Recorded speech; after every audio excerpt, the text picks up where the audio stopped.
Queen Camilla's recent battle with a chest infection has cast a spotlight on the delicate balance between royal duty and personal health.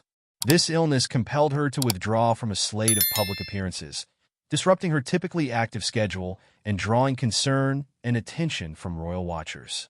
Buckingham Palace, in a rare and transparent announcement, emphasized that her absence was necessary, following the strict advice of medical professionals urging rest and recuperation.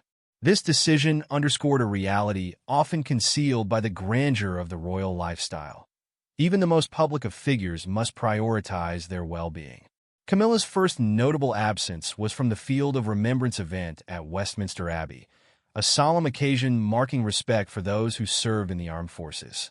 The Duchess of Gloucester stepped in as her substitute, exemplifying the monarchy's tradition of unity and mutual support during times of need. The Queen's decision to step back was not taken lightly, as the event holds emotional and historical importance, particularly as part of the royal family's role in honoring veterans and fallen heroes. Her absence was deeply felt, given her commitment to attending such memorials in the past, highlighting the seriousness of her condition. The following days saw King Charles III continuing to maintain a strong presence. He hosted a reception for Olympic and Paralympic athletes, a highly anticipated gathering that Queen Camilla had been expected to attend.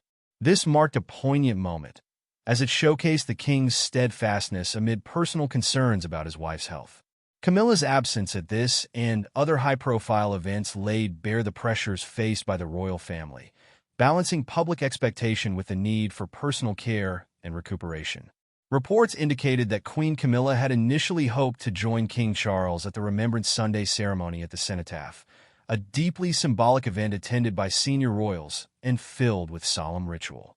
The ceremony serves as a national tribute, with millions watching as royals stand in silent respect. However, the Queen's chest infection prevented her from attending. Her absence underscored the gravity of her condition, as missing such a significant ceremony is almost unprecedented for senior royals. King Charles, supported by other members of the royal family, led the observance, reflecting a somber atmosphere marked by her conspicuous absence. In the days following these events, the palace announced Queen Camilla's tentative plan to resume public duties, albeit on a limited basis to support her recovery. Her return to the public sphere is set to begin with a carefully managed schedule, commencing with a Booker Prize reception at Clarence House. This return is significant, not only as a sign of her improving health, but also as a testament to her commitment to public service. However, her participation will remain restricted in scope. This cautious approach is intended to avoid any setbacks that could exacerbate her condition and prolong her recovery. An event she will attend, though in a measured capacity, is the upcoming reception at the palace for members of the television and film industry. This occasion, while not as taxing as the Remembrance Sunday or the Field of Remembrance, still holds importance as a platform for showcasing royal engagement with cultural sectors. However, Camilla will notably forego attending the premiere of Gladiator II, a much-publicized event that was likely to draw significant media attention. This decision reaffirms the Queen's and the royal doctor's commitment to a gradual return that respects her health limitations. The Queen's approach to managing her public engagements post-illness is not without precedent. It echoes past situations where royals have had to withdraw temporarily due to health challenges, emphasizing that behind the glittering image lies the reality of human vulnerability. The decision to skip the Gladiator II premiere, despite its potential to spotlight the royal family's cultural involvement, underscores a shift in focus towards her long-term recovery rather than short-term appearances. Royal experts and observers have praised this decision as a prudent measure. The Queen's health, they argue, is essential not only for her personal well-being, but also for her role as a steadfast figure within the monarchy. The days of adhering to unrelenting schedules at the cost of personal health are increasingly behind the modern royal institution. There is now a greater emphasis on sustainability, even within the highest echelons of royal life. This change reflects a broader understanding within the palace that the monarchy's image depends not just on visible duty, but on the well-being and resilience of its members. The absence of Queen Camilla during these significant events also places a spotlight on how the royal family adapts and fills in gaps when senior figures are temporarily unavailable. The Duchess of Gloucester's representation at Westminster Abbey and the continued active presence of King Charles demonstrate a strategic delegation within the royal ranks. This adaptability ensures that the continuity of royal traditions and public engagements remains intact, a crucial aspect of maintaining the monarchy's stability and public confidence.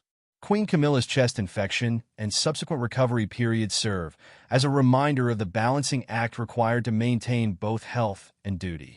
Public figures, even those as iconic as members of the royal family, face the same vulnerabilities as anyone else. The response from Buckingham Palace, highlighting her rest as a medical necessity, signals a more compassionate and transparent era within the institution, contrasting with previous generations' often stringent adherence to royal protocol over personal well-being.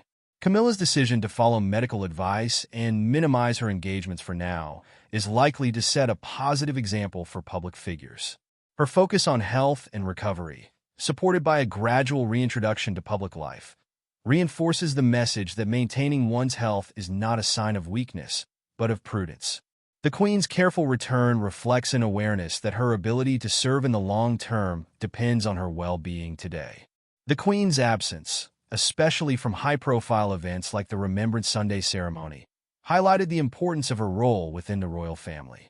As she steps back into public life, albeit cautiously, the public's focus will be on how well she adapts to her new pace. This recovery period could set a precedent for how the royal family approaches health issues and public responsibilities moving forward. In the meantime, Queen Camilla's journey back to full participation will be closely watched, not just for what it means for her, but for what it reflects about the evolving priorities of the modern monarchy.